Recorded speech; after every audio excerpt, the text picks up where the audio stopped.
All right. Well, thank you for this opportunity. I'll do my best to be as on time as we can so that we can get to some questions. This is our disclaimer. Being a publicly traded company, there could be forward-looking statements as we have these conversations, et cetera. Please refer to this when you get a chance to look at the presentation again in the future. Just a little bit about enCore. We're focused on being the next premier uranium production company in the United States.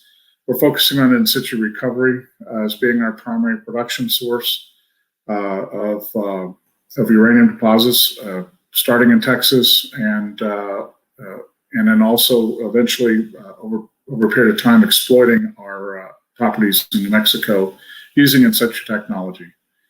We're real proud of our team, our technical team that we put together. We have some of the most experienced folks in the U.S. uranium industry, and with that focus on in situ recovery. Now, we'll get to a little bit more on those folks, our team, in a short bit. We see an improving uranium market. We see principally due to significant changes in the supply-demand picture. Since 2017, uranium demand has gone up by 17%, with more reactors on now than there were prior to the Fukushima Daiichi nuclear incident. And even though Japan is mostly still shut down, we have reactors being shut down. More reactors are operating today than there were prior to that time. And also, there's more reactors under construction at this moment than there were 10 years ago. So it's a sign of increasing demand, but also we're seeing a reduction in supply as more and more mines have been shut down, either through just pure depletion or through as a result of the current pricing. We see less supply coming on. In fact, since 2017, global supply is down by 24%. So one can easily see the disconnect. And what's filling that gap right now is principally secondary supplies and inventories, both of which are finite. And we see that in the next couple of years as being the catalyst for supporting new production. One of the things we did this year, or actually at the end of 2020, is we accomplished what we consider to be a transformational acquisition, and that is the acquisition of the 2 licensed processing facilities down in Texas. And those are key because they're obviously in situ recovery, but also they represent 2 of the 11 licensed in situ recovery facilities in the country. And so that's critical. And we think that's a game changer for us. Plus, we've also effectively doubled our size of our resources and holdings in New Mexico, and we've got leverage into new production opportunities in Texas. A little bit about the company. A lot of changes, as John mentioned earlier. Our current market capitalization as of yesterday was $212 million Canadian. We have 193 million shares outstanding. Another 19.9 million warrants out. Our fully diluted count is 224 million shares.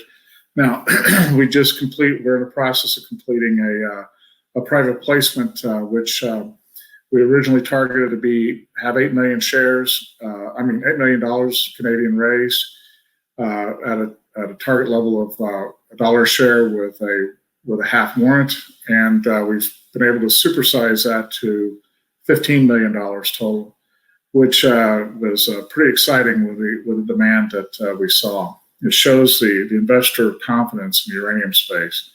And we believe it shows investor confidence in our ability to execute on our strategy. Our management team, I think one of the highlights of our management team is we have Bill Sheriff, who is our executive chairman. Bill's one of our key points of our strategy, and Bill's fond to talk about it, is that we're looking at, in addition to just getting into production and meeting the market demands and exploiting our properties, we also look at growing the company potentially through mergers and acquisitions, and Bill has quite a bit of experience with that. as his history has been with his prior time with Energy Metals. On the technical side and operational side, we have Dennis Stover, who's been in the industry. He's an industry veteran, and he's had a lot of experience in situ recovery. In fact, he's one of the original patent holders of some of the in situ recovery technology that was in play early in the process that made it commercial. And we have people like Richard Cherry and Mark Palizza and others on our team that round it out. Here's our technical team. We've also added to that, this team that's not reflected here. We have a new CFO, which we announced, announced a couple weeks ago, who's got a lot of industry experience in uranium and as well as operational experience. And we also have a top-line Texas exploration geologist who joined us as well, who's, that we look forward to using his talents to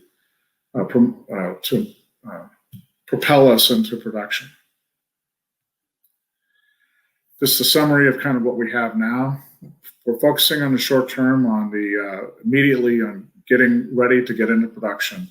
We have 2 licensed in situ recovery facilities in Texas. We have current mineral leases with historic uranium resources on those.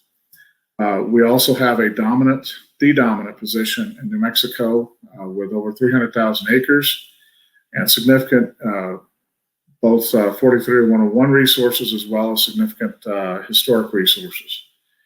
We have other properties, some breccia pipes in Arizona, as well as our interest in Group 11 technologies. I'm going to focus on Texas for the moment, and that's kind of where my heart started. That's where I started my career. With the acquisition, we acquired 2 production facilities. That's the Rosita processing facility located in the center, more to the center left of the map, and then Kingsville Dome, which is located to the southeast. Those are 2 operating facilities, and I actually started my career at these sites. I started at Kingsville Dome in 1987 through the construction and startup and operating of that facility, and the same thing with Rosita in 1992. And both of these have had very successful operating lives and production histories. Kingsville recently was upgraded to a central processing plant to operate satellite facilities back in 2006. And Rosita had the same investment back in 2008. The other properties we have on the map, Vasquez, which is located to the southwest, that actually is a depleted ore body that's coming on board. We're in the process of finalizing the cleanup on that, and we expect to have it fully released and off the books by the end of this year, or at least applied to get off the books with the state of Texas. And then we have Butler Ranch to the north, which is an exciting project, has significant historic resources and a historic uranium production area. So we see the upside there, and we also have a significant amount of information, and we're in the process of acquiring other properties with known resources to feed this. And the reason why we get excited about Texas is because it not only has it had a historic production history, it's got a lot of upside. As you can see down below, the USGS has estimated that there's a potential to discover another 220 million pounds of resources in that area that could be produced at cost, reasonable and competitive cost. And also, Texas being an agreement state, all the decisions are local. They're all made in Texas. There's very little federal influence, so it has a very well-defined regulatory environment. A little bit more granular on our new production facilities, our new old ones, but we consider them new and exciting. We have Kingsville Dome and Rosita. Both of those facilities have a nameplate capacity of 800,000 pounds per year. To clarify that 800,000 pounds per site is limited by their drying capacity, which is what we need to package uranium. The processing site can have significantly higher capacities. And in fact, the way these plants are configured, they can easily have additional drying capacity bolted on I like to call it modular. Obviously, it's always a little bit more technical than that, but but they can actually be added to, and conceptually, if we wanted to, we could actually move the drying capacity from Kingsville to Rosita for the short term as we look to provide our initial production capacity at Rosita. And while we're focusing on Rosita, it's actually the one that has the shortest timeline to be production capable. The investment that was done back in 2008 by the previous owner has been maintained. It wasn't fully completed before the uranium markets disappeared on them. Also, it's in much better shape at this moment, and but we're retaining the option to bring Kingsville on at a later time as a potential supplemental production facility. Those things will be as we go through our planning and economic analysis, particularly as we identify new ore bodies, et cetera. We'll have a better handle on how we're going to plan and operate one or both of these facilities. And they're all designed to act as satellite central processing plants. So much in the same vein as they do, has been historically done up in Wyoming. These sites are ideal for this. And the beauty of it with this acquisition is that we also got a trained workforce. So there's the ability to expand that workforce, but we have people to be able to train them, not just so we can actually make this happen faster and more safely and efficiently.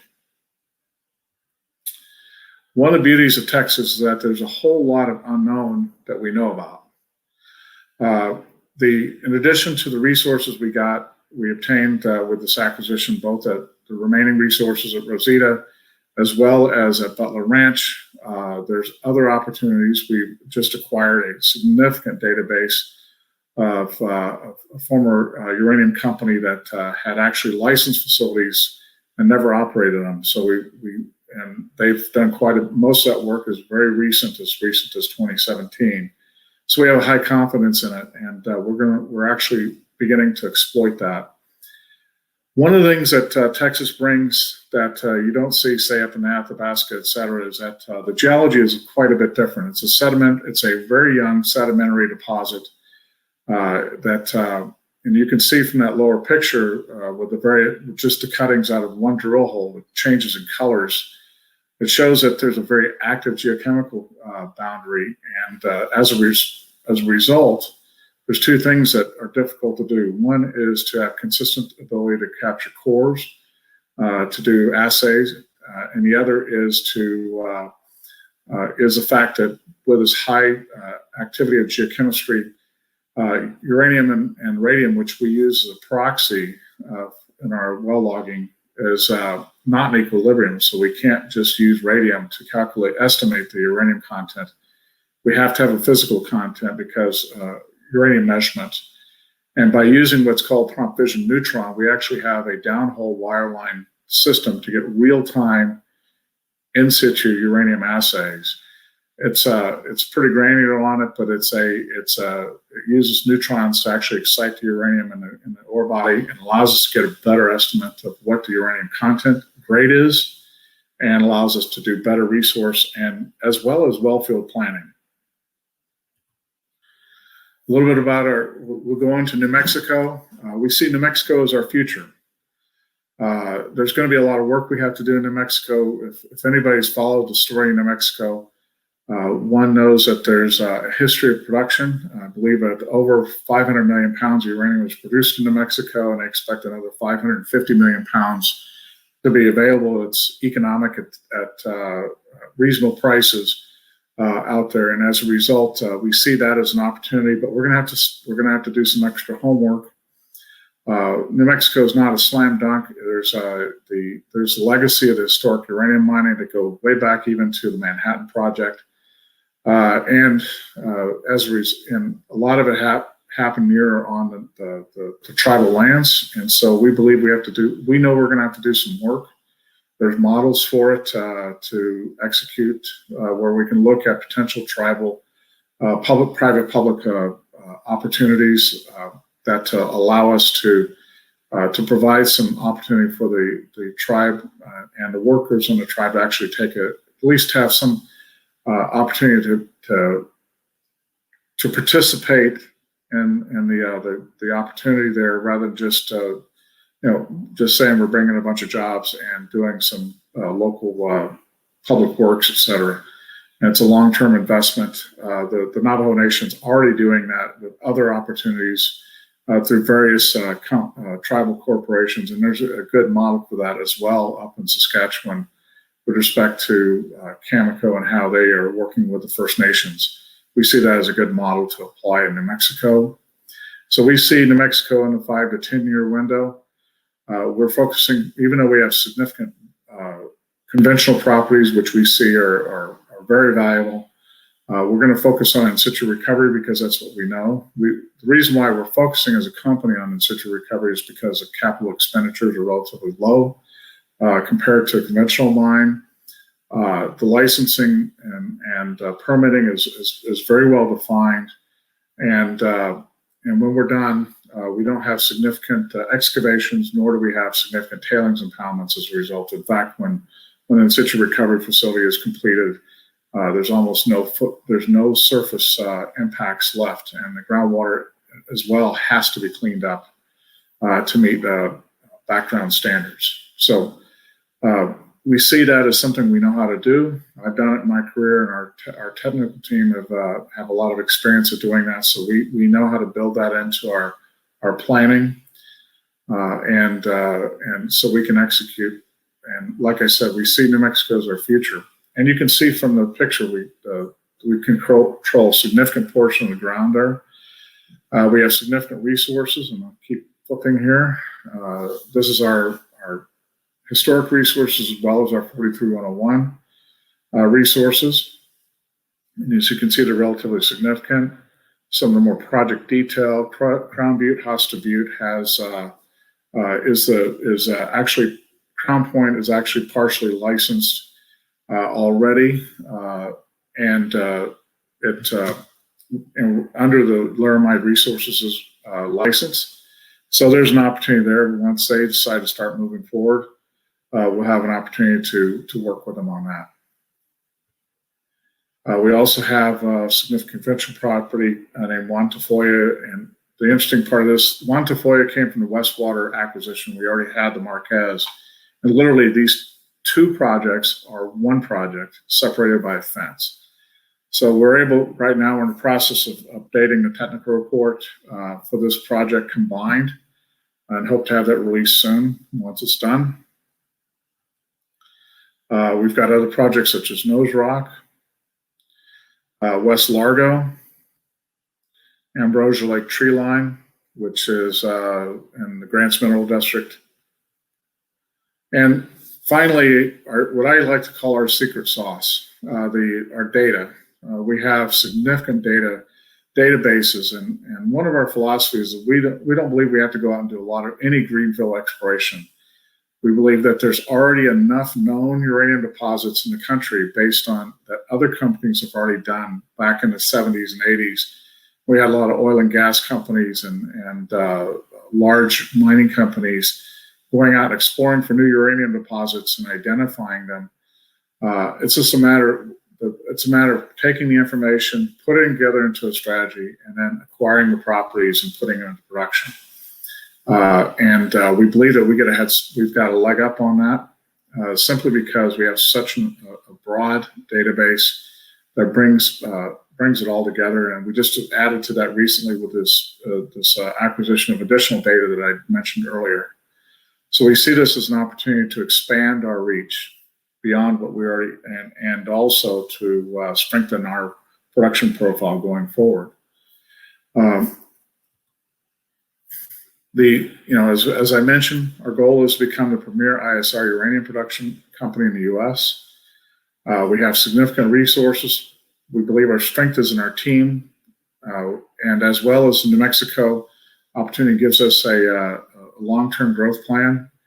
One of the other things we see as an opportunity as well as potentials for consolidation in the uranium industry. The As I mentioned, there were 11 licensed facilities. We control 2 of those now. When we talk about in situ recovery, we do believe that by consolidation brings strength, but also it brings cost savings and cost efficiency. When we look at competing on a global level with larger corporations, we believe there's strength in numbers, and those numbers we see can be effectively done through industry consolidation, and we intend to keep looking into that going forward, and that's part of our growth plan as well. And that's the presentation.